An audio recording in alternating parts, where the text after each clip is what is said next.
એમના 36 વર્ષ થયા રાજનીતિમાં, મારા 36 મહિના થયા વિધાનસભામાં. મેં કેટલી આદિવાસી સમાજની રજૂઆતો કરી છે, કેટલા લોકો માટે મેં બોલ્યો છું.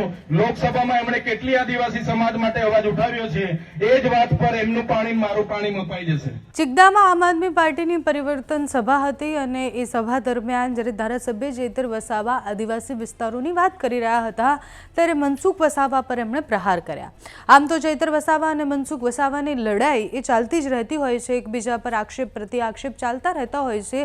પણ આ વખતે મનસુખ વસાવાને એમણે એવું કહ્યું કે પાણી હોય તો અહીંયા ભારતીય જનતા પાર્ટીના પ્રમુખ આપણા બનાવીને બતાવો, એટલે કે આપણા આદિવાસી બનાવીને બતાવો.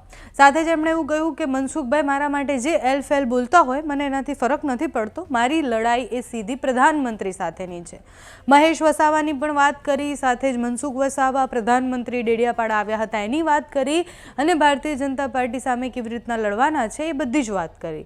મનસુખ વસાવા માટે જે કહ્યું એમણે સ્પષ્ટ એવું કહ્યું કે તમારે 35 વર્ષ થયા છે, મારે 35 મહિના થયા છે અને છતાં જોઈ લો કે વિધાનસભામાં આદિવાસીઓ માટે મેં કેટલા પ્રશ્નો ઉપાડ્યા અને તમે કેટલા ઉપાડ્યા હતા.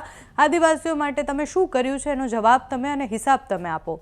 ચિગદાના એ કાર્યક્રમમાંથી ધારાસભ્ય ચૈતર વસાવાએ જે કહ્યું તે સાંભળો. આ લોકો બધા મનસુખભાઈ કહેતા હતા. મનસુખભાઈ સાથે આપણે મારે કોઈ લેવા દેવા નથી. મારે આ ભાજપની પાર્ટી સામે લેવા દેવા છે અને આવનારા દિવસોમાં આખા ગુજરાતમાં પરિવર્તન લાવીને આમ આદમી પાર્ટીની સરકાર 2027માં આપણે બનાવી છે.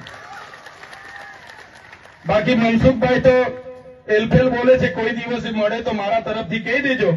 જાહેરમાં ડિબેટ અહીંયા જ રાખવા હું તૈયાર છું. એમના 36 વર્ષ થયા રાજનીતિમાં, મારા 36 મહિના થયા વિધાનસભામાં. મેં કેટલી આદિવાસી સમાજની રજૂઆતો કરી છે, કેટલા લોકો માટે મેં બોલ્યો છું. લોકસભામાં એમણે કેટલી આદિવાસી સમાજ માટે અવાજ ઉઠાવ્યો છે. એ જ વાત પર એમનું પાણી મારું પાણી મપાઈ જશે. એમના જેવો મેં બોલ બચ્ચન નથી. કેવડિયામાં એટલી બધી ધમાલો થઈ, ઝૂંપડા તોડ્યા ત્યારે આજ દાદા ગુફામાં ભરાઈ ગયેલા. તે વખતે મળ્યા હતા કોઈને? ડાયરેક્ટ ગુફામાં જતા રહે. આ વિસ્તારમાં કઈ પણ આદિવાસી સાથે ઘટના ઘટે ગુફામાં જતા રહે. આપણા બાળકોની પોસ્ટ મેટ્રિક શિષ્યવૃત્તિ જયારે એમની સરકારે બંધ કરી, અમે લડતા હતા, એ ગુફામાં જતા રહ્યા. આ વિસ્તારમાં જીએનએમ એમની નકલી કોલેજ ચાલતી હતી, અમે લડતા હતા, એ ગુફામાં જતા રહ્યા. આ જ પોલીસ અધિકારીઓ આપણા લોકોને દેવ મોગરા જતા લૂંટતા હતા, અમે એસપી સામે લડતા હતા, એ ગુફામાં જતા રહે. બસ ઉઠી બેઠા કે ચૈતર આમ, ચૈતર તેમ, ચૈતર તેમ. મેં તો કેમ છું, રાતે ઊંઘમાં બી મારા સપના આવતા હશે એવું લાગે છે. સવારે ઉઠતા હતા તો બધું તૈયાર જ હોય, બધે બાજુથી ચૈતર જ બધાને દેખાયા. ડાંગ વાળા ને વલસાડ વાળા બધા જે સાંસદો છે, ખબર નહીં પાર્ટી એને હોપી દીધું છે કે મંત્રી તંત્રી મને જ હોદી ફરે છે.